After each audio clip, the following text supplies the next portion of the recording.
Hebreus, no capítulo 11, nós vamos ler a partir do versículo 23.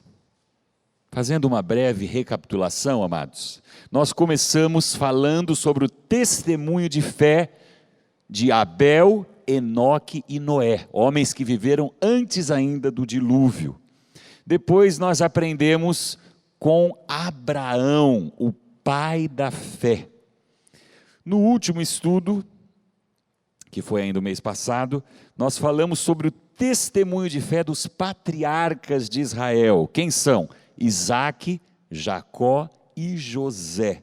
Homens que permaneceram crendo mesmo diante da morte. Falamos sobre a fé que vence a morte, que permanece confiando no Senhor em qualquer circunstância.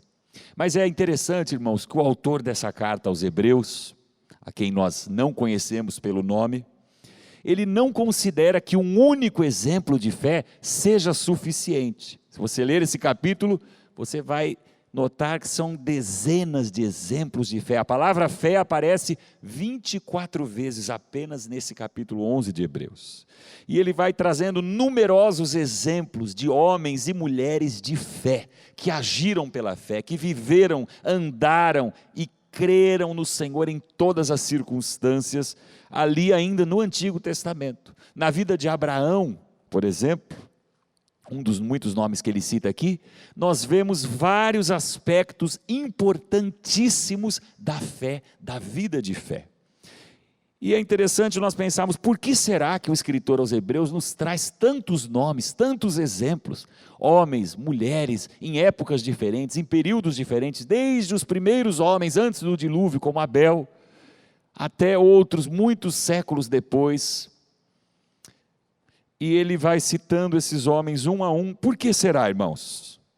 Porque cada um desses homens teve a sua própria experiência de fé com o Deus vivo, em quem eles criam, em quem eles confiavam.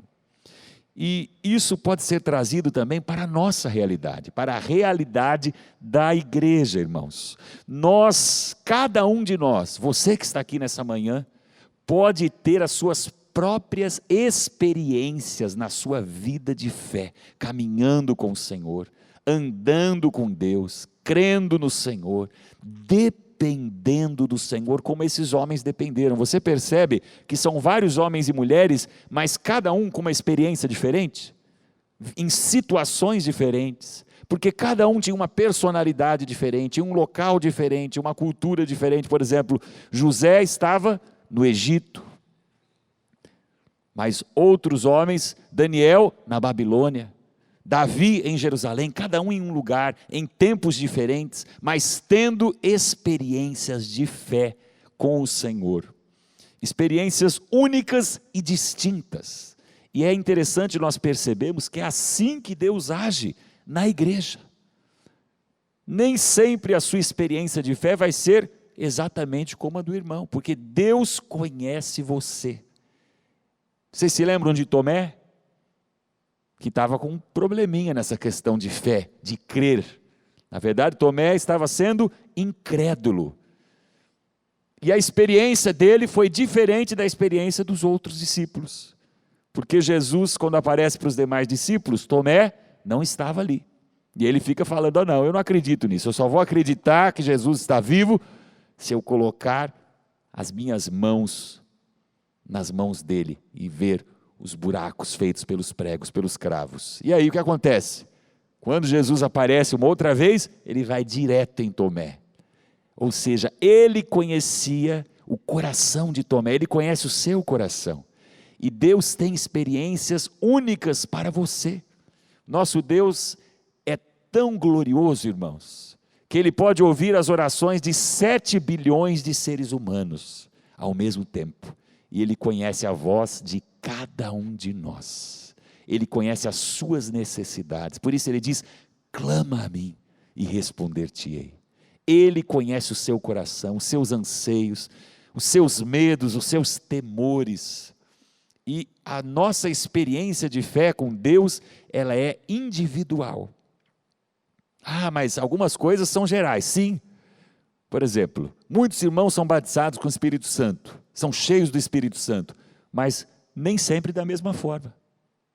Porque Deus age individualmente, em situações diferentes na vida de cada um de nós. Você crê nisso? Deus trilha o seu próprio caminho com cada um de seus filhos e vai conduzindo-os para o louvor da sua glória, em meio às tribulações, em meio às provações, em meio às tentações, às provas da fé, como Abraão foi provado na fé, como José foi provado na fé, nós também seremos provados. E Deus quer que você seja também aprovado na sua vida de fé.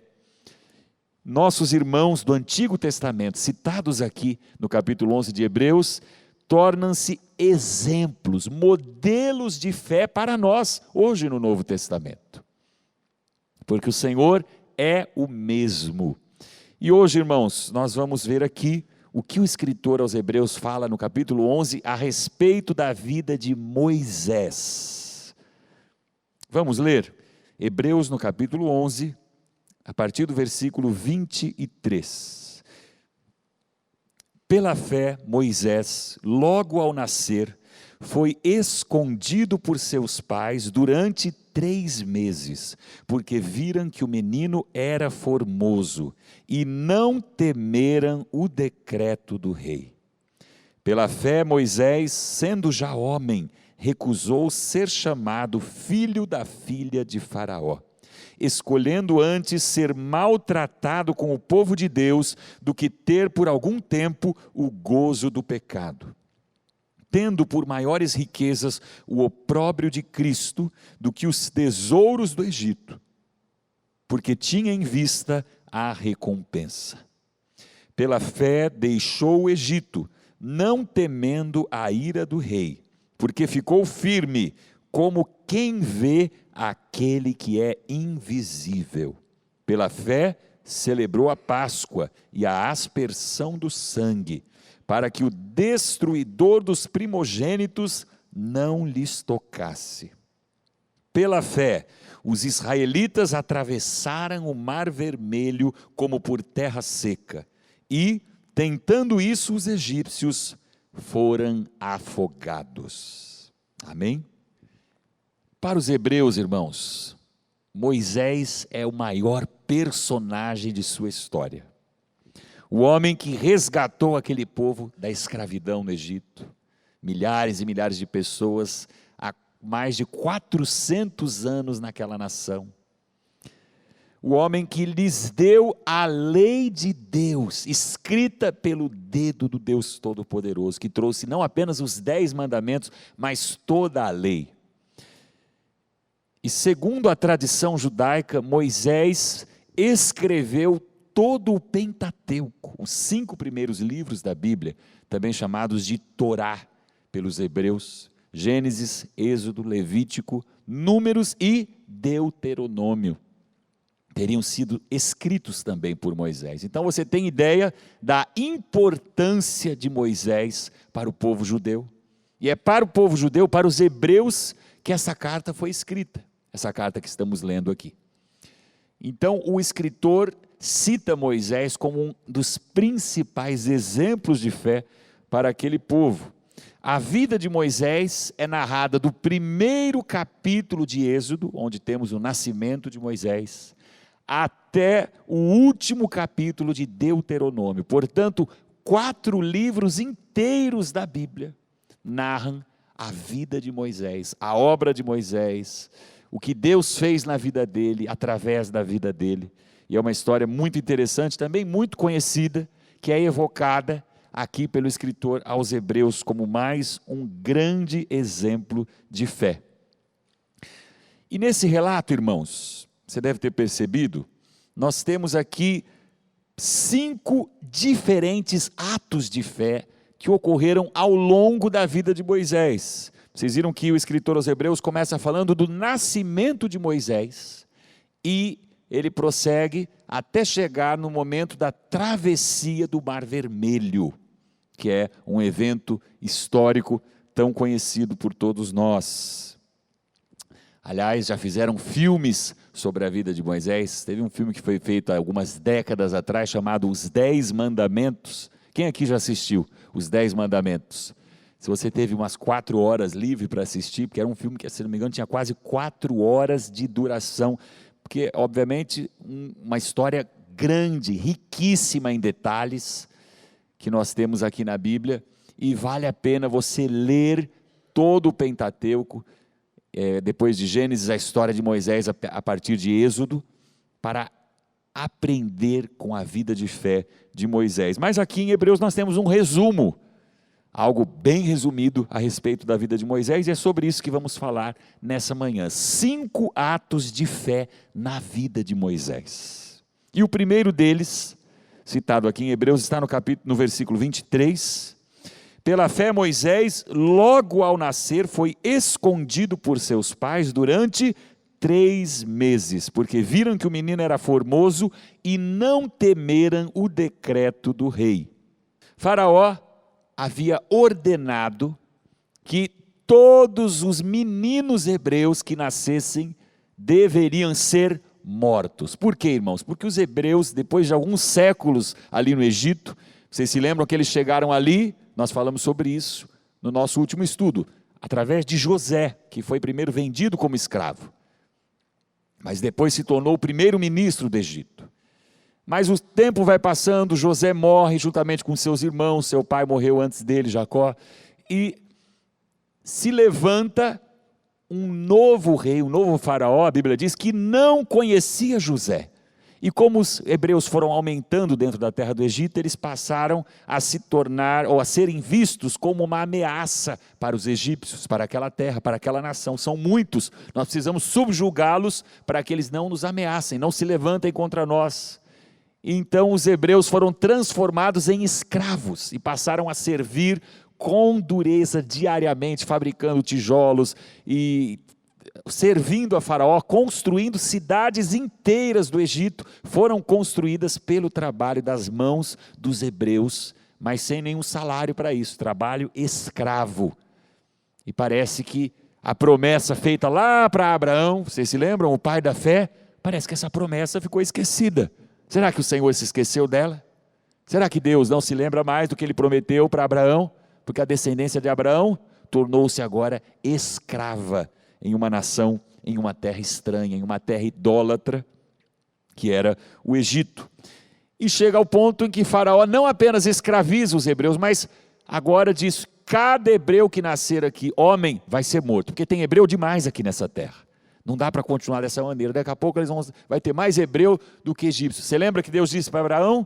Eu vou multiplicar a sua descendência. Olha para as estrelas do céu, você consegue contar as estrelas do céu?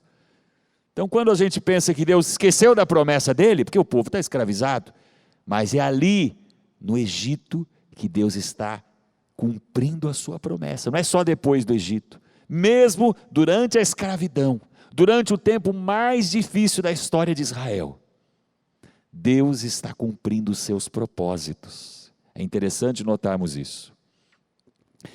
E a situação fica complicada para os hebreus. Mas Amrão e Joquebede, um casal de hebreus, tiveram um menino. E aqui em Hebreus está escrito que ele era formoso. Aquele menino era lindo. Aliás, qual é pai e mãe que olha para o seu bebê e acha que ele é feio? Você conhece alguém que faz isso? Você olhou para aquele bebezinho, sem dente, careca, mas você acha ele lindo, formoso.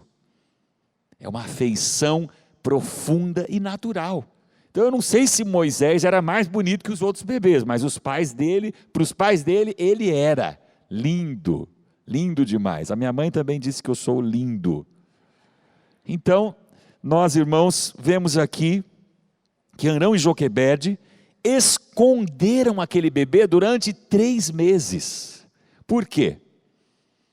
Por crerem que havia algo de especial naquele menino, por crerem nos planos de Deus. Sabe por quê? Na NVI, esse texto é traduzido um pouquinho diferente, Hebreus 11, 23. Eu tenho ele aí na NVI, olha só. Pela fé, Moisés, recém-nascido, foi escondido durante 3 meses por seus pais, pois estes viram que ele não era uma criança comum. Essa tradução esclarece mais as coisas. Nós podemos entender que eles perceberam pela fé que havia algo especial naquele menino. A tradição judaica, não a Bíblia, mas a tradição oral judaica, preservada durante tantos séculos, afirma que um anjo apareceu aos pais daquela criança e disse-lhes que eles tinham que esconder aquele menino, que ele não poderia ser morto. É interessante isso, porque há um paralelo também na história do nascimento de Moisés com o nascimento de Jesus. Porque também havia uma ordem de Herodes para que todas as crianças, os meninos, fossem mortos. Vocês se lembram disso? Porque Herodes estava temendo que se cumprisse a profecia do nascimento do Messias. É interessante esse paralelo. Aliás, durante toda a vida de Moisés, nós vemos em Moisés um tipo de Cristo. Então, essa fé inicial, irmãos, aqui não é a fé de Moisés, obviamente, porque Moisés era um bebê recém-nascido, que não pode ter fé, porque não tem ainda entendimento. Mas aqui diz respeito, propriamente, à fé dos pais de Moisés, Arão e Joquebede. Mostrando sua fé, sua confiança em Deus, eles desobedecem à ordem de Faraó, que era explícita, para que todos os meninos fossem mortos. Na ação dos pais de Moisés, irmãos, nós podemos ver a mesma convicção do apóstolo Pedro. Vocês se lembram o que Pedro disse no seu discurso perante o Sinédrio? Lá em Atos, no capítulo 5, ele olha para aqueles homens que estavam dizendo: agora vocês saiam daqui e nunca mais falem no nome de Jesus, nunca mais falem desse nome, não preguem mais esse nome. Vocês estão proibidos de fazer isso. Pedro olha para aqueles homens e diz assim para eles: mais importa obedecer a Deus do que aos homens. Isso é muito interessante. Será que nós teríamos a mesma resolução? Se nós fôssemos ameaçados pelas autoridades? Se eles nos dissessem: não leia mais a Bíblia, as Bíblias estão proibidas. Ou se eles dissessem: pregar o Evangelho a partir de hoje é proibido. Existem países onde você pode ser cristão, mas é proibido evangelizar. Por exemplo, Marrocos. Você sabia disso? Evangelizar é proibido, com pena de prisão. Mas existem missionários lá, pregando a palavra. Eu conheci uma missionária que estava no Marrocos há mais de 10 anos, conhecia o ano passado, em uma conferência em São Paulo, e ela me contou como eles faziam os batismos escondidos. Por exemplo, tinha que fazer batismo na banheira, dentro do banheiro da casa, batizar a pessoa. Por quê? Porque é proibido batizar alguém. Mas mais importa obedecer a Deus do que aos homens. Por quê? Porque Jesus disse: ide por todo mundo e pregai o Evangelho a toda criatura. Então, quando as leis humanas são contrárias aquilo que Deus nos manda fazer, nós estamos autorizados pela palavra de Deus a desobedecer as leis dos homens, apenas quando elas são contrárias ao ensino da palavra, porque o ensino da palavra de Deus também é no sentido de que nós obedeçamos ou nos sujeitemos às autoridades, mas há exceções, obviamente, e esse é o caso dos pais de Moisés. Primeiro, porque matar é pecado. E depois, porque eles percebem que aquela criança era uma criança especial. Que Deus tinha um propósito através da vida daquela criança. Quando eles não podiam mais esconder aquele menino, porque esconder um bebê durante 3 meses, você pensa que é fácil. O que o bebê faz quando está com fome? Chora. O que o bebê faz quando está com sono? Chora. Quem tem bebê em casa aí sabe disso, né, irmão Levi? Está chorando muito lá ou não? Não? Olha, esse aí já nasceu salvo então, já nasceu crente. Que bênção. Nem chora. Mas irmãos, quantas noites nós ficamos sem dormir, né, nos primeiros dias? Porque os bebês choram, fazem barulho.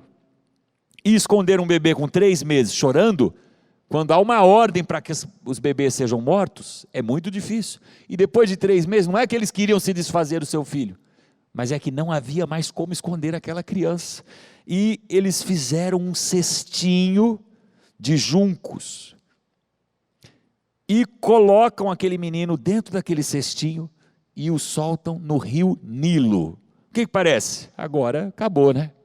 Vai colocar um bebê de 3 meses, você sabe o que tem no rio Nilo, em abundância? Crocodilos do Nilo, os famosos crocodilos, que fazem os nossos jacarés aqui do Pantanal parecer uma lagartixinha. Crocodilos de 5, 6 metros, animais enormes, perigosíssimos. Mas, irmãos, colocam aquele bebezinho lá dentro do cesto de juncos, e ele vai sendo levado pela correnteza, mas a irmãzinha de Moisés, a irmã mais velha, Miriam, não se contenta. Você sabe a curiosidade das crianças? E ela vai seguindo aquele cestinho, acho que talvez por cuidado, meu irmãozinho, ela vai olhando aquilo, talvez inocentemente, sem entender o que está acontecendo, porque seus pais colocaram seu filho ali. Mas os pais de Moisés eram homens de fé e criam no propósito de Deus. E nós vemos o que Deus faz quando aparentemente tudo está perdido. A filha de Faraó estava ali com suas servas, suas criadas, se banhando no rio Nilo, quando ela vê um cestinho e ouve o choro de um bebê. Mais uma vez, você fala, esse bebê não para de chorar, mas até no choro do bebê, Deus está agindo para aqueles que creem na providência do Senhor. E quando aquela mulher ouve aquele bebê chorando, a curiosidade, que é isso? Tem um bebê chorando dentro desse cestinho?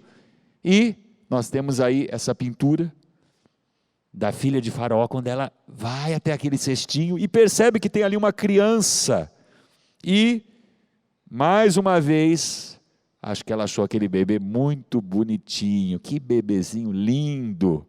E ela percebe que era um bebê dos hebreus, provavelmente estava enrolado ali com panos típicos usados pelos hebreus. E segundo a tradição judaica, mais uma vez, irmãos, aquela mulher que era Termutes, a filha de Faraó, era estéril, ela não tinha filhos. E quando ela vê aquele bebê recém-nascido, dando sopa ali no rio, o que ela pensa? Esse vai ser o meu filho. Olha só o que Deus faz. A mulher era estéril. Você sabe quando é que Deus estava pensando em Moisés já?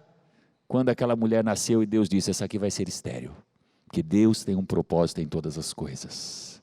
Se você vive pela fé, você crê que Ele pensou em tudo, na sua soberania, na sua graça maravilhosa. E ela fica fascinada pela beleza daquele bebê e ela adota Moisés. Veja agora, Moisés, que nasceu escravo, que era para ter sido morto ao nascer, é adotado pela filha de Faraó, o homem mais poderoso do Egito, provavelmente o homem mais poderoso do mundo, porque o Egito na época era o que é os Estados Unidos da América hoje, o país mais poderoso do mundo, a nação mais poderosa da terra.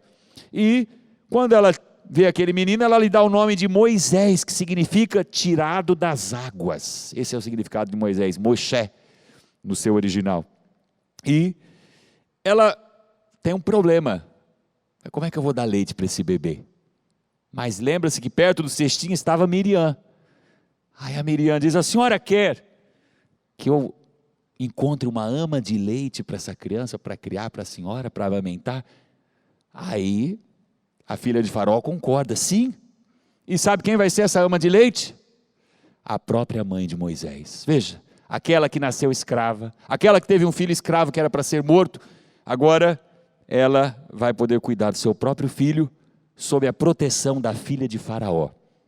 Olha só, Êxodo no capítulo 2, versículo 5, nós temos aí esse texto, a filha, vê se é o próximo slide, por favor. Não?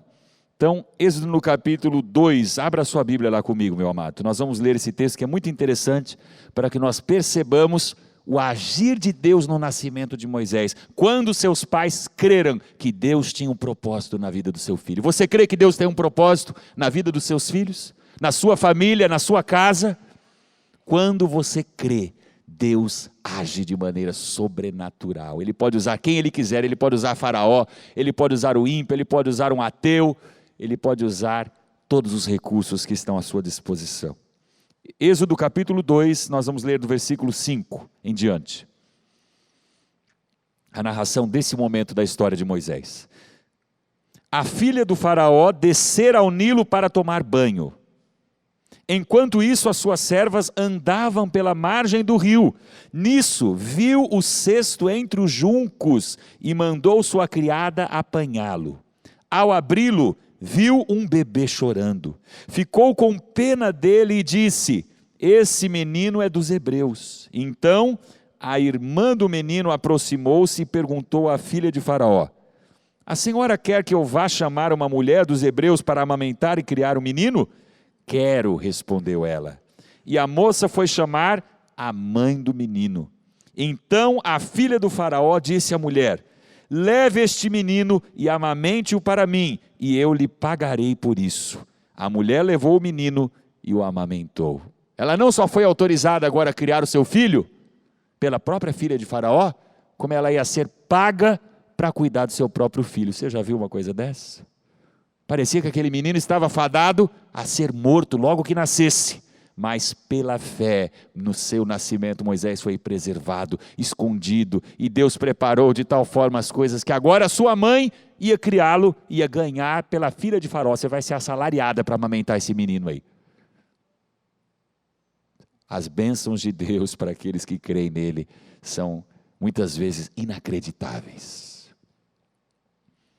Pela fé de seus pais, o bebê é salvo da morte. É colocado em um cesto no rio. Sua mãe é paga para cuidar dele e no fim ele é adotado pela própria filha de Faraó para ser criado como filho dela. E aí Moisés, depois de um tempo, irmãos, ele vai para o palácio. Chega um momento, depois de desmamado, ele vai ser agora criado no palácio de Faraó.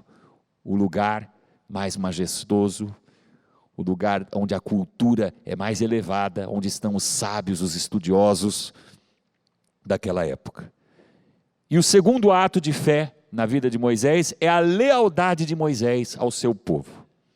Criado no luxo do palácio de Faraó, o lugar mais luxuoso do planeta Terra naqueles dias. Segundo a tradição judaica, irmãos, Moisés chegou a ser um dos maiores generais do Egito, porque ele foi criado ali e passou a viver como um egípcio. Apesar de, obviamente, a sua mãe ter ensinado algo para ele quando ele era pequeno. Certamente a sua mãe lhe falou sobre o Deus dos hebreus, sobre o Deus de Abraão, de Isaac, de Jacó, de José, que os levou ali para o Egito. Então Moisés, ao mesmo tempo, aprendeu a história do seu Deus. Ouviu sobre os milagres que Deus fez na vida de Abraão, na vida de Sara, que era estéril. Mas também foi ensinada em toda a cultura egípcia. Nós sabemos que uma das formas mais antigas, por exemplo, de escrita, é a escrita egípcia, estudada pelos arqueólogos. Aliás, um dos países mais ricos na questão arqueológica é o Egito. E segundo a tradição, Moisés, como general, chegou a conquistar a Etiópia, no momento em que os etíopes ameaçavam os egípcios. Mas é interessante nós notarmos na história de Moisés, lá no livro de Êxodo, que mesmo vivendo no luxo do palácio, Moisés jamais se esqueceu das suas raízes, do seu povo, porque ele fazia parte do povo de Deus, mesmo vivendo em um lugar estranho. Ele sabia, esse palácio aqui, com todo o seu luxo, com toda a sua riqueza, sua cultura, não é o meu lugar. E você vê isso na vida de Moisés, irmãos. Ele foi leal ao seu próprio povo, ao povo que era escravizado naquela nação. Décadas de convivência com a cultura pagã, porque Moisés viveu no palácio de Faraó até os seus 40 anos de idade. Mas décadas de convivência com essa cultura não foram suficientes para apagar a semente divina que foi plantada pelos pais biológicos de Moisés, pela sua mãe que o criou antes que ele fosse ao palácio de Faraó. Você parou para pensar que a semente da fé, ela é plantada no coração das crianças desde a sua mais tenra idade. Pequenos As crianças pequenininhas, tão jovens, elas têm a sua mente aberta para ouvir o Evangelho, para ouvir a palavra de Deus. Por isso que Provérbios diz, instrui a criança ainda, lá pequenininha, no caminho em que deve andar, e mesmo quando envelhecer, não se desviará dele. Deus é poderoso para fazer frutificar a semente que foi plantada, mesmo que isso demore décadas. Por isso você deve ensinar os seus filhos, as crianças que estão perto de você, mesmo se você não tem filhos, mas tem alguma criança, ensine para eles a palavra do Senhor, desde pequenos. Eu me lembro da Maria Luísa mal sabendo falar, toda noite antes de dormir, e ela, o primeiro versículo que eu ensinei para ela, Salmo 23, versículo 1, e ela dizia, Senhor meu pastor, nada me faltará. Salmo 23. E ela falava isso, sem saber falar apenas. E hoje ela já sabe quase todo o Salmo 23. Nós continuamos ensinando os outros versículos. E as crianças podem aprender a palavra de Deus. Elas têm uma memória muito melhor do que a sua e do que a minha. Comece a ensinar a palavra de Deus. Comece ensinando versículos da Bíblia para os seus filhos, para os seus netos, para os seus sobrinhos, para todas as crianças que estiverem perto de você. Porque nós vemos isso na vida de Moisés, irmãos. Ele sabia que ele não pertencia àquele povo egípcio. Ele sabia que fazia parte do povo de Deus, pela fé. Moisés tinha à sua disposição, irmãos, todos os tesouros e riquezas do Egito. Você sabe o que é ser filho da filha de Faraó? Mesmo que adotivo. Tornou-se um general no Egito pela tradição judaica. Mas, irmãos, ele, espontaneamente, ele abre mão de tudo aquilo. Ele começa a olhar para os seus irmãos judeus. Ele começa a olhar para o sofrimento do seu povo. Porque ele sabia que fazia parte do povo de Deus. Nós aprendemos aqui, irmãos, que a fé, muitas vezes, aliás, sempre, nos leva a abrir mão dos prazeres mundanos. A fé nos leva a abrir mão do que muitas pessoas chamam de vantagens. Ah, mas isso aqui é uma grande vantagem para você. Mas será que é isso que Deus tem para você? Será que é isso que Deus quer que você faça? Será que é isso que Deus quer que você viva? E Moisés abriu mão de todo aquele luxo, de toda aquela riqueza, de todas aquelas regalias que ele tinha, porque ele sabia, diz o escritor aqui aos Hebreus, que Deus tinha algo melhor para ele. Ele estava olhando para o invisível, ele estava vendo aquilo que é eterno. Você não pode experimentar o que Deus tem para a sua vida. Os tesouros insondáveis de Deus, se você não abrir mão daquilo que é terreno, para aquilo que é passageiro, daquilo que desagrada ao Senhor, da glória desse mundo, como o próprio Senhor Jesus fez, abrindo mão de toda a glória. Irmãos, é interessante que a gente olha, algumas pessoas aí fora pensam que os crentes são infelizes. Você já percebeu isso? Nossa, mas como os crentes são infelizes, não tem prazer. Porque eles não bebem. Você vê o crente bebendo, enchendo a cara? Espero que não, né? Se for crente, ele não vai fazer isso. Aí eles olham para você, mas o crente não bebe. Esse crente não sabe o que é alegria. Porque eles não sabem que a gente é alegre sem precisar tomar uma gota de qualquer bebida. Nós temos a alegria do Espírito Santo que habita em nós. Você quer maior alegria do que ter Deus habitando dentro de você? Mas o ímpio não compreende essas coisas, eles não compreendem isso. Para o ímpio, para ser alegre, Moisés tem que ter ficado lá no palácio de Faraó. Lá é o melhor lugar. Você vai trocar o palácio de Faraó para morar com os escravos? Para viver com escravos? É? Não, não faça isso. As pessoas vão te aconselhar, não faça isso. Mas olha, o crente também não pula carnaval. Esses dias tivemos o carnaval, as pessoas vão para os bailes de carnaval, as festas de carnaval, enchem a cara, se drogam, aproveitam, entre aspas. E o crente, eles olham, esse crente não pula carnaval, deve ser um cara muito infeliz. Eu não ligo nem a televisão nos dias de carnaval, você não consegue assistir nem o jornal, porque nem o jornal presta durante o carnaval. Se ligar o jornal, você vai ver gente pelada, gente nua, músicas falando coisas horríveis, as pessoas fazendo encenações blasfemas, colocando um Jesus lá que não é o Cristo verdadeiro, um falso Cristo, Um Cristo que comunga com todo tipo de pecado. Será que esse é o nosso Cristo? Nosso Cristo é santo. É um Deus justo. Sim, misericordioso, amoroso, mas um Deus vivo, justo e santo. E nós não precisamos pular carnaval para ser felizes. Pelo contrário, quando nós olhamos para aquilo, nós sentimos tristeza. Durante o carnaval, irmãos, os acidentes aumentam. Os casos de gravidez não planejada aumentam e muito. 9 meses depois, acontece muitas vezes o resultado do carnaval. E muitas vezes com doenças, com enfermidades.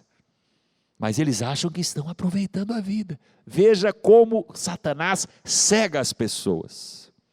O crente não joga, mas esses crentes não sabem o que é bom, passar a noite inteira jogando. Quantos foram à falência, perderam tudo que tinha, perderam a sua família, perderam sua casa por causa dos jogos. E o crente não joga, esse crente deve ser infeliz. Não, nós somos felizes e não precisamos de nada disso para sermos felizes, porque a nossa felicidade está no Senhor, o nosso Deus, na presença dEle que está em nós. E Moisés escolhe ficar ao lado de um povo escravizado e abrir mão de todos os prazeres do Egito, irmãos. De toda a riqueza que ele poderia usufruir durante toda a sua vida. Mas esse é o detalhe. Ele poderia usufruir do Egito durante toda a sua vida. Aquilo que Deus tem para nós não é só para essa vida, é por toda a eternidade. É pelos séculos dos séculos e para sempre e nunca terá fim. Pela fé nós contemplamos o invisível. Vocês se lembram de Daniel? Daniel vivia na Babilônia e foi levado para o palácio de Nabucodonosor, o palácio do rei. Ah, que maravilha! Agora eu vou poder comer a comida do rei.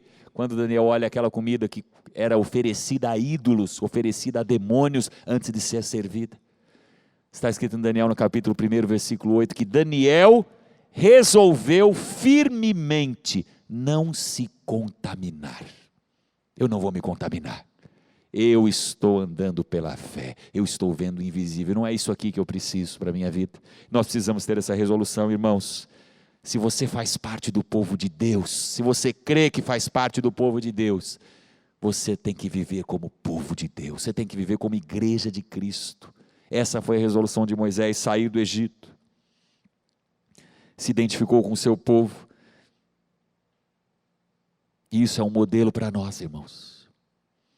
Nós nos identificamos com o povo de Deus, com o povo santo. Nós não temos que fazer o que esse mundo faz, porque nós estamos caminhando para a Nova Jerusalém. É para lá. Enquanto esse mundo está caminhando para o inferno, para a perdição eterna. Em terceiro lugar, Moisés deixa o Egito. Na sua lealdade para com o seu povo, Moisés acaba cometendo um assassinato. Não que isso tenha sido aprovado pelo Senhor, mas Moisés, na sua fúria, ao ver como os egípcios tratavam o povo de Deus, tratavam o povo do seu sangue, Moisés fica tão furioso que ele mata um egípcio. E depois a Bíblia diz que Faraó ficou sabendo daquilo e iria matar a Moisés. E aí Moisés deixa o Egito, por causa da sua intervenção em favor do povo de Israel.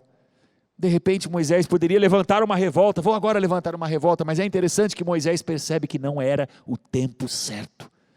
Veja, Moisés se tornou o libertador de Israel, mas não era aquele o momento. Não era esse o momento. Moisés teve que esperar ainda 40 anos, quando Deus o traz de volta para libertar aquele povo. E a fé, irmãos, nos faz esperar no Senhor. Esperar o tempo certo, o tempo determinado por Deus. Veja, Moisés seria o libertador de Israel, mas não naquele momento. Moisés seria usado por Deus para fazer coisas extraordinárias no Egito, mas não era aquele o momento. E Moisés entende que era hora de deixar o Egito. É preciso fé muitas vezes para abandonar os nossos próprios projetos e esperar o tempo determinado pelo Senhor, e esperar que o Senhor nos dirija para fazer aquilo que Ele quer fazer através de nossas vidas, porque primeiro Ele quer fazer algo em nós.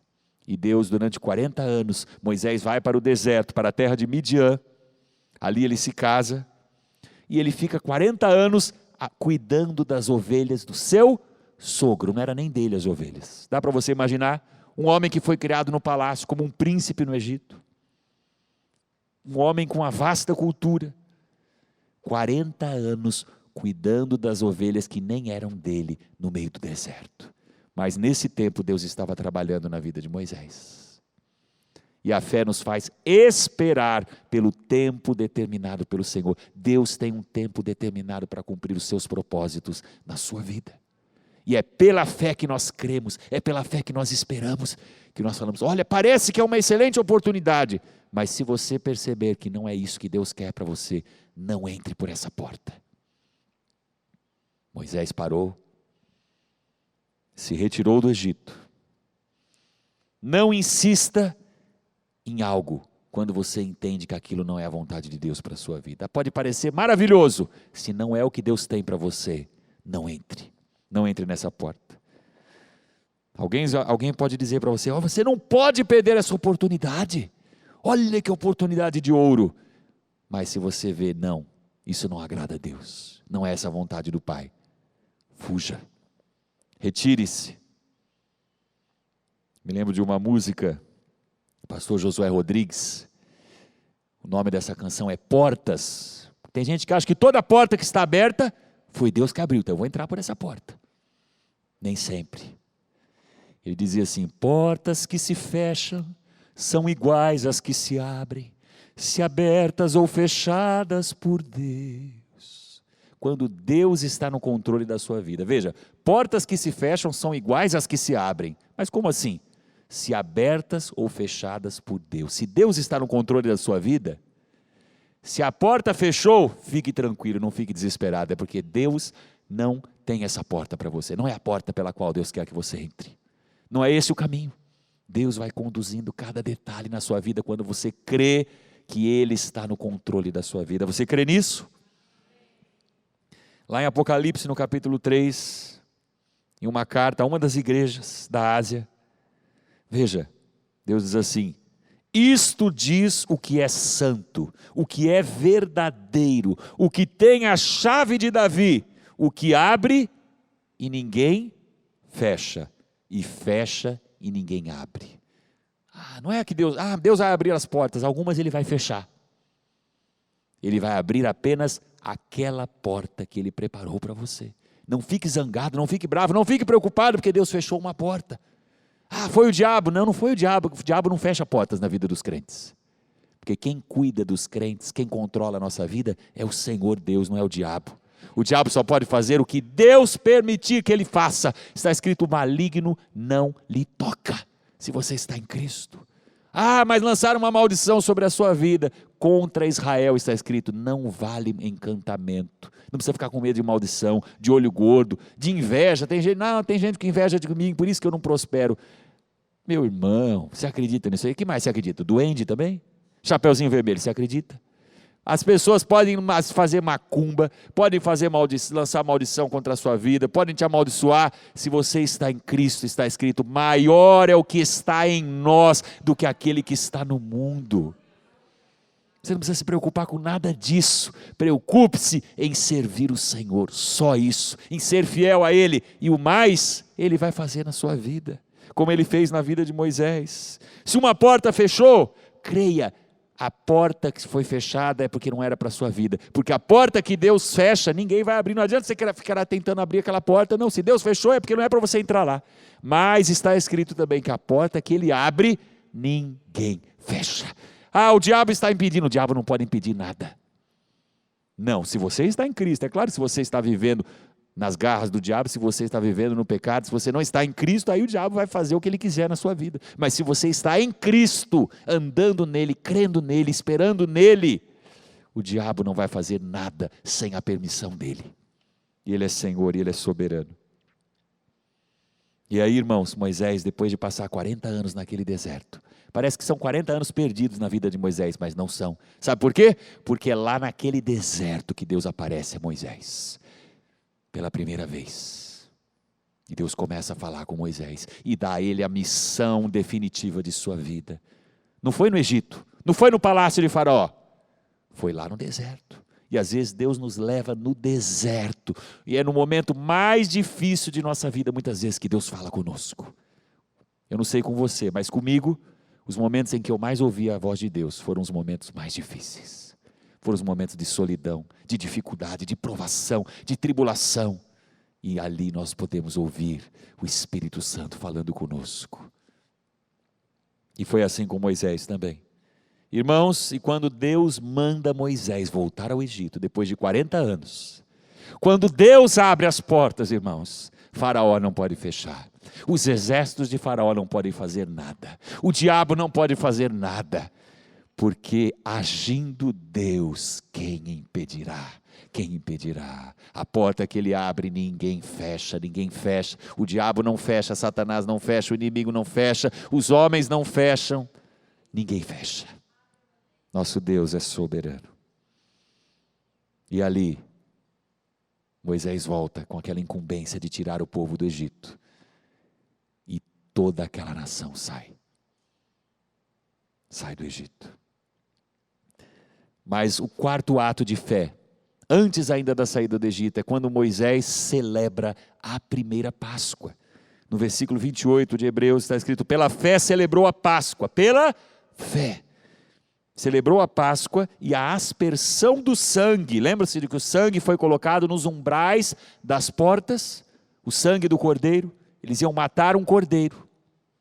E Moisés dá toda a prescrição da Páscoa, da celebração da primeira Páscoa. Irmãos, nós vemos aqui escravos, homens que não eram livres, subjugados, celebrando a Páscoa no Egito, e você só pode fazer isso pela fé. Como é que eu vou celebrar a ordenança de Deus numa terra estranha, escravo, subjugado, pobre?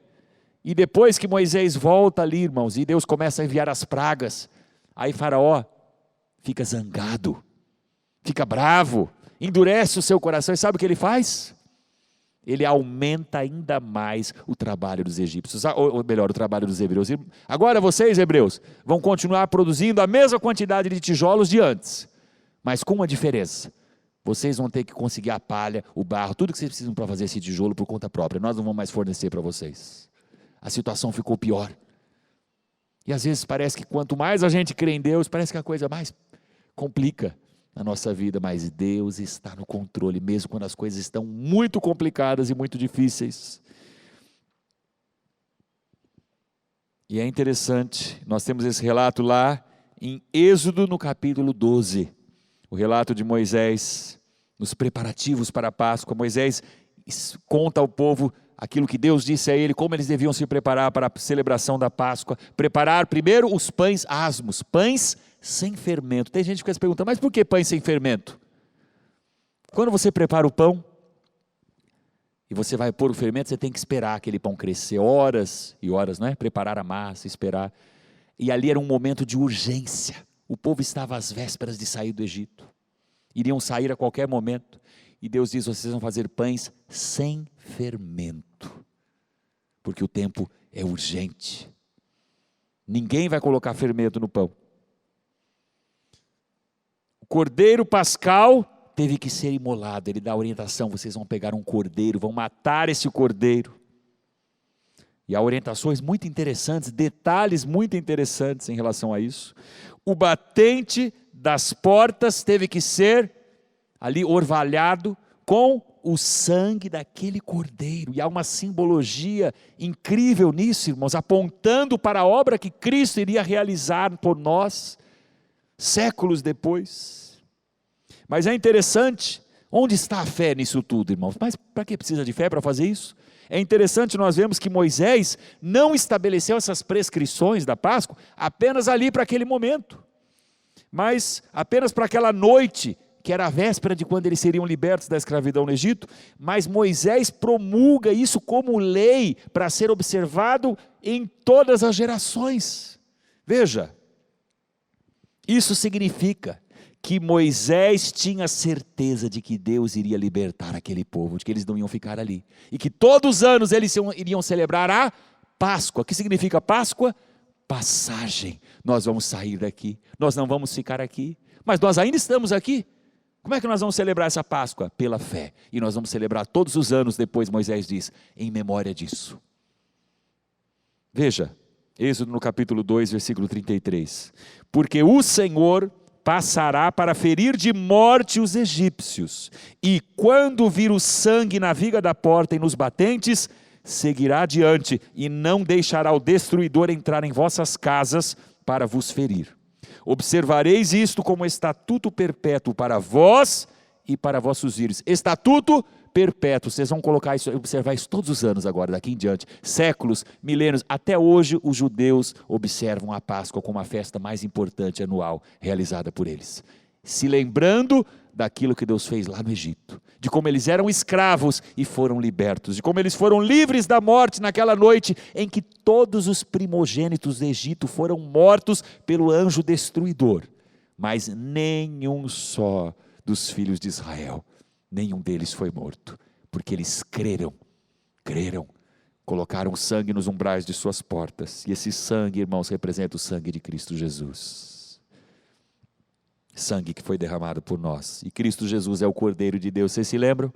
Quando João Batista vê Jesus se aproximando, ele estava ali batizando os judeus, que conheciam tão bem a história dos judeus, que conheciam tão bem a história desse Cordeiro que foi morto, que eles matavam todos os anos em memória disso. Ele olha para Jesus e diz: eis o Cordeiro de Deus, que tira o pecado do mundo. Aleluia. Irmãos, apesar da fúria de Faraó, Moisés celebra a Páscoa, crendo que Deus daria a eles libertação, que a libertação estava prestes a acontecer, e isso só pode ser feito pela fé. Um grupo de miseráveis escravos hebreus, no dia seguinte, estava deixando aquela nação, centenas de milhares, seguidos pelos exércitos de Faraó. Martinho Lutero disse assim: essa é a propriedade da fé. Veja, ver o que ninguém vê, e não ver o que qualquer um vê. Quando você olha para um monte de escravos, cercados por um exército, você vai dizer que eles têm alguma chance de prevalecer contra Faraó e seus exércitos? Faraó disse: ninguém vai sair daqui. O que você vai dizer? Bom, realmente ninguém vai sair daí. Mas Faraó, meus irmãos, diante do Deus Todo-Poderoso, não é nada, não é ninguém. Aí por isso que a Bíblia diz, lá em Hebreus, no capítulo 11, no versículo 27, que Moisés ficou firme como quem vê o invisível. Isso é a fé. A fé nos faz ver o invisível, o improvável, o impossível, o que ninguém está vendo, o que as pessoas estão dizendo para você: olha, acabou, agora é o fim. Veja, temos aqui alguns paralelos com a nossa vida, com a vida da igreja. Você é a igreja do Senhor? Amém? Primeiro, a execução do Cordeiro Pascal aponta para Jesus, o Cordeiro Santo de Deus, que foi morto por mim e por você. Veja, Deus está mostrando o que Ele iria fazer milênios depois. O cordeiro que foi comido, servindo de alimento para os egípcios, que eles iam executar aquele cordeiro e iam se alimentar dele. Esse cordeiro que foi ali servido com os pães asmos também, isso aponta, na realidade da igreja, para a Santa Ceia. Para a ceia do Senhor, quando Jesus diz: tomai e comei, esse é o meu corpo que é partido por vós, esse é o meu sangue que é derramado por vós, fazei isso em memória de mim. E tudo está sendo apontado para a realidade da igreja. E é interessante que Moisés deixa muito claro ali, se você ler em Êxodo, que nenhum incircunciso, ninguém que não fosse parte do povo de Deus, quem não fosse circuncidado, não poderia comer a Páscoa. Isso fazia parte das prescrições da Páscoa. Apenas o povo de Deus. Quem é que pode tomar a ceia do Senhor? Apenas quem está em Cristo, quem foi comprado, quem foi remido, perdoado, regenerado. E nós temos também a travessia do Mar Vermelho, irmãos, que na realidade da igreja simboliza o batismo. Por quê? Quando eles cruzam aquele mar, eles deixam para trás a velha vida, eles deixam tudo para trás, o Egito, o nosso passado de escravidão. Nós que fomos escravos de Satanás, quando nós somos batizados nas águas, que é uma ordenança do Senhor Jesus, ide por todo mundo, pregar o evangelho a toda criatura, quem crer e for batizado será salvo. Quando nós somos batizados nas águas, nós estamos dizendo, nós estamos morrendo para o nosso passado, para o velho homem, morrendo para o pecado, para o mundo, e estamos renascendo, ressuscitando juntamente com Cristo. Isso foi a passagem daquele povo pelo Mar Vermelho, pelo meio das águas. É muito interessante essa simbologia. E você sabia, irmãos, se você ler lá em Êxodo, ali no capítulo 14, no capítulo 12, aliás, falando sobre a Páscoa, Moisés explica: não quebrem nenhum dos ossos desse cordeiro. Veja os detalhes. O profeta Isaías também diz: nenhum dos seus ossos será quebrado. Nenhum, porque nenhum dos ossos de Jesus foi quebrado naquela cruz. E esse cordeiro não poderia ter os seus ossos quebrados. Ele simbolizava o Cordeiro de Deus que viria. Pela fé, Moisés celebra a Páscoa. E o último ato de fé de Moisés, ali no Egito, irmãos, já saindo do Egito, é quando Moisés atravessa o Mar Vermelho. Versículo 29 de Hebreus: pela fé, os israelitas atravessaram o Mar Vermelho como por terra seca, e tentando isso, os egípcios foram afogados. Meu Deus! Irmãos, depois que Faraó fica irado, aumenta o castigo, fica mais difícil ainda a situação dos hebreus. Alguns deles vão reclamar com Moisés, falando: para com isso, Moisés, deixa a gente ficar quieto aqui como escravo, porque eles não compreendiam os propósitos de Deus. Mas depois da 10ª praga, Deus vai enviando uma praga após outra. E quando Deus envia a última praga, todos os primogênitos, todos sem uma única exceção, do palácio até a casa mais humilde do Egito, todos os primogênitos foram mortos em uma noite. Aí Faraó chega à conclusão de que não havia o que fazer, porque ele vê que Deus estava fazendo isso, de que Deus era com Moisés e com Israel. E aí Faraó diz: vai embora daqui, vai embora o mais rápido possível, vaza daqui, na nossa linguagem de hoje. Essa é a Bíblia na linguagem de ultra hoje. Vaza daqui, Moisés, não fica aqui mais nem um segundo, show! E a Bíblia diz que antes deles saírem, eles ainda vão até os egípcios dão presentes para eles: olha, leve isso aqui, leve isso aqui, leve isso aqui, leve essa corrente de ouro, leve esse boi, leve. E eles saem de lá carregados, abarrotados de coisas, abençoados ainda pelo povo egípcio, depois desses 400 anos de escravidão. Aí Moisés sai com aquele povo no meio do deserto, alguns milhões de seres humanos andando em marcha pelo deserto, rumo à terra prometida. Que maravilha, que festa, que alegria! Aquele povo com certeza não acreditava no que estava acontecendo, mais de 400 anos escravizados. Mas Deus age na vida de quem crê.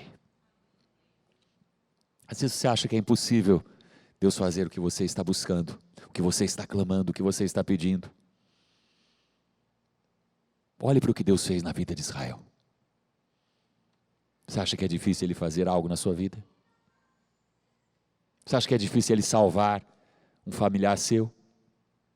Se Ele salvou aqueles milhões de pessoas ali. Meu irmão, mas Deus age de maneira misteriosa. E depois de ter feito tanto no Egito, aquele povo com certeza já estava de cabelo em pé, né, os que tinham cabelo. Então, você imagina a situação. Aquele povo anda, e aí um pouco depois que eles saem do Egito, o Faraó fala: não, mas espera aí, o que nós fizemos? Nós não devíamos ter feito isso. Nós tínhamos aqui escravos para construir as nossas cidades, para construir tanta coisa para nós, e nós deixamos eles irem embora. Não, vamos atrás deles. E Faraó sai atrás dos judeus, dos hebreus, com os seus exércitos, irmãos, com os seus melhores carros. A Bíblia diz: com 600 dos seus melhores carros e todos os seus exércitos, e eles vão atrás do povo judeu. Mas, irmãos, Moisés vai caminhando com aquele povo, e diante deles está o Mar Vermelho, água para todo lado, e eles precisam atravessar para o outro lado, porque nas laterais haviam montanhas, eles estavam cercados por uma cordilheira de montanhas, e na sua frente o mar, e atrás vem Faraó furioso, arrependido de ter deixado aquele povo sair do Egito. Você fala, agora acabou. Não é isso que os homens dizem? Não tem mais jeito, você está cercado pelos lados, atrás, na frente tem um mar, olha, não tem saída para você, não tem jeito para você. Mas a fé nos faz ver o invisível. Pela fé, nós sabemos que nada está perdido. Nada está perdido. Veja a palavra que Deus envia para Moisés. Êxodo capítulo 14, versículo 15. Então o Senhor disse a Moisés, quando o povo já estava desesperado, falando, nós vamos morrer aqui nesse deserto. Por que clamas a mim? Ordena aos israelitas que marchem. A fé faz nós marcharmos. Mas você fala, não tem para onde marchar? Continue marchando. A fé diz que você pode marchar até pelo meio das águas. E tu, Deus diz para Moisés, ergue e estende a tua mão com a vara sobre o mar e abre-o, para que os israelitas passem pelo meio do mar em terra seca. Essa é a solução de Deus. Você fala, não tem mais solução. Deus tem uma solução, mas tem um mar aqui na frente. Deus faz esse mar se secar. Foi Ele quem criou o mar, foi Ele quem criou a água, foi Ele quem criou a terra. Qual é a barreira que o mar faz para o Senhor nosso Deus? Aliás, a Bíblia diz que Ele tem o seu caminho no meio da tempestade. Nós vemos aqui, irmãos, que não existem barreiras para quem crê no Deus Todo-Poderoso. Isso aqui é impossível. Para você é, para mim é, mas para o nosso Deus tudo é possível. Jesus disse, se tu podes crer, tudo é possível ao que crê. É isso que nós precisamos aprender com a fé de Moisés, irmãos. Não há impossíveis, não há nada difícil, não há nada que nosso Deus não possa realizar. E eu quero, para terminar, ler com você, lá em Êxodo, no capítulo 14, vamos ler o que é que Deus fez, porque esse texto é maravilhoso, nos enche de fé, ver o que o Senhor fez. Esse é um dos maiores milagres, de tantos milagres narrados na Bíblia. Claro que para Deus fazer o mar se abrir, curar um cego, abrir o mar ou abrir os olhos de um cego, para Deus é a mesma coisa. Êxodo no capítulo 14, nós vamos ler, a partir do versículo 19, leia comigo, meu irmão. Então o anjo de Deus, que ia adiante do exército de Israel, se retirou e se pôs atrás deles. Também a coluna de nuvem se retirou de diante deles e se pôs atrás. Sabe por quê? Porque os egípcios vinham atrás do povo. O anjo estava diante deles e vai atrás, e faz uma barreira entre o povo de Israel e os egípcios que vêm. Versículo 20, colocando-se entre o campo dos egípcios e o campo dos israelitas. Assim havia nuvem e trevas, contudo, aquela clareava a noite para Israel, de maneira que em toda a noite não se aproximou um do outro. Veja, o anjo de Deus ficou ali. Para os israelitas tinha luz, ele iluminava o caminho, e para os egípcios fez-se trevas, e eles não enxergavam nada a noite inteira e não conseguiam se aproximar do povo de Israel. Versículo 21, veja o que Deus fez. Então Moisés estendeu a mão sobre o mar, e o Senhor fez retirar o mar por um forte vento oriental toda aquela noite, e fez do mar terra seca, e as águas foram divididas. E os filhos de Israel entraram pelo meio do mar em seco, e as águas foram-lhes qual muro à sua direita e à sua esquerda. Você pode imaginar a cena, meu irmão? Você olha para aquele mar de águas na sua frente, e um caminho se abre no meio do mar, para que você passe.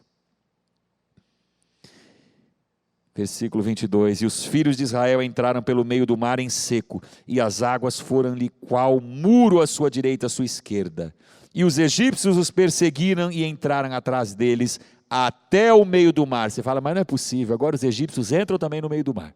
Pegam carona no milagre. Estamos fritos, vão acabar conosco. Os egípcios os perseguiram, entraram atrás deles até no meio do mar, com todos os cavalos de Faraó, os seus carros e os seus cavaleiros. O exército inteiro de Faraó estava ali, irmãos, vindo a galope atrás dos judeus que estavam a pé. mas eram milhares de pessoas. E prosseguindo, na vigília da manhã, o Senhor, na coluna de fogo e de nuvem, olhou para o campo dos egípcios e alvoroçou o campo dos egípcios. Embaraçou-lhes as rodas dos carros e fê-los andar dificultosamente, de modo que os egípcios disseram: fujamos de diante de Israel, porque o Senhor peleja por eles contra os egípcios.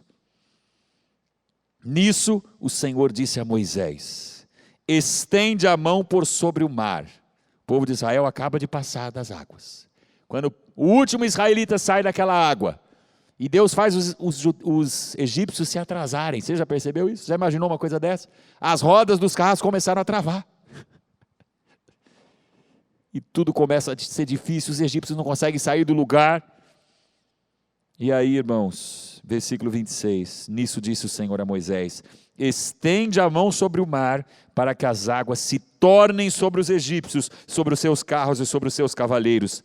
Então Moisés estendeu a mão sobre o mar, e o mar retomou a sua força ao amanhecer, e os egípcios fugiram de encontro a ele. Assim o Senhor derribou os egípcios no meio do mar. Veja o que aconteceu, versículo 28. As águas, tornando, cobriam os carros e os cavaleiros, todo o exército de Faraó, que atrás deles havia entrado no mar, e não ficou nem sequer um deles.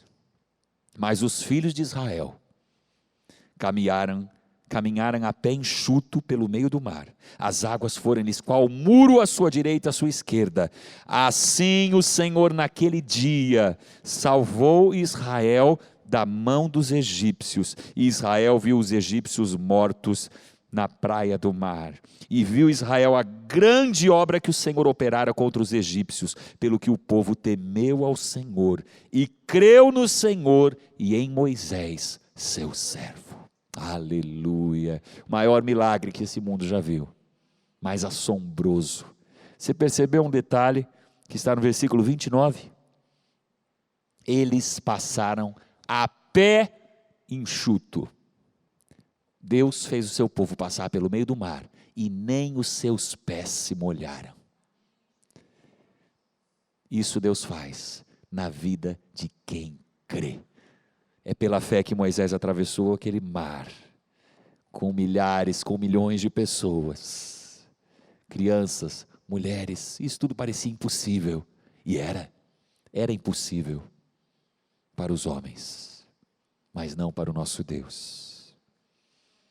A ordem de Deus para quem tem fé é: marche. Por que está clamando a mim, Moisés? Ordena ao povo que marche. Você crê? Você crê que Deus está no controle de sua vida? Você crê que está em Cristo, que Cristo te perdoou, te lavou, te redimiu? Agora, meu irmão, simplesmente marche, prossiga, caminhe pela fé, não pare, não fique parado, não importa o que está acontecendo, continue marchando, porque o fim ainda não chegou. A fé que nós vemos na vida de Moisés, irmãos, é a fé que vence o mundo. O Egito é um símbolo do mundo. Israel deixou o Egito, nós somos a igreja, deixamos esse mundo.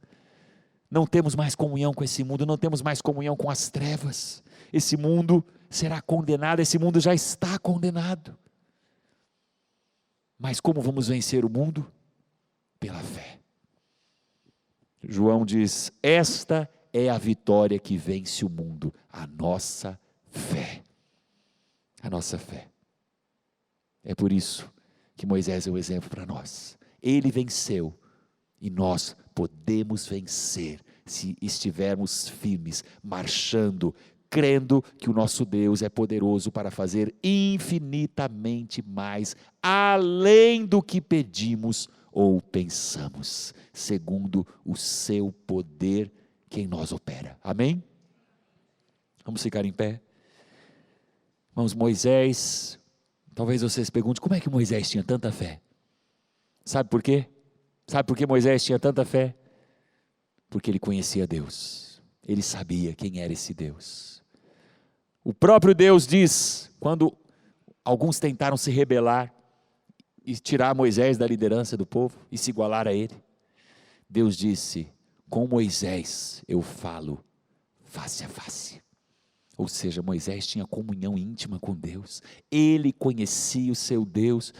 Por isso que o apóstolo Paulo também disse: eu sei em quem eu tenho crido. O segredo da fé, irmãos, é caminhar com Deus, é andar com Ele, é falar com Ele diariamente, é meditar na sua palavra em todo o tempo, crendo, tendo comunhão na presença do Senhor. E aí você vai ser um homem, uma mulher de fé, e vai ver coisas sobrenaturais acontecendo na sua vida. Moisés tinha a fé que teve, porque ele andava com Deus. Quando nós realizamos uma tarefa que nos foi dada por Deus, na presença dEle, nada pode nos derrotar, nem o inferno, nem Faraó, nem os exércitos de Faraó. E quando nós fracassamos, irmãos, porque geralmente queremos fazer as coisas por nossa própria conta, com as nossas próprias forças, porque achamos, essa porta aqui mesmo, eu vou entrar por ela, mas nós devemos aprender a entrar pela porta que Deus abre, só por essa e por nenhuma outra. Amém, queridos?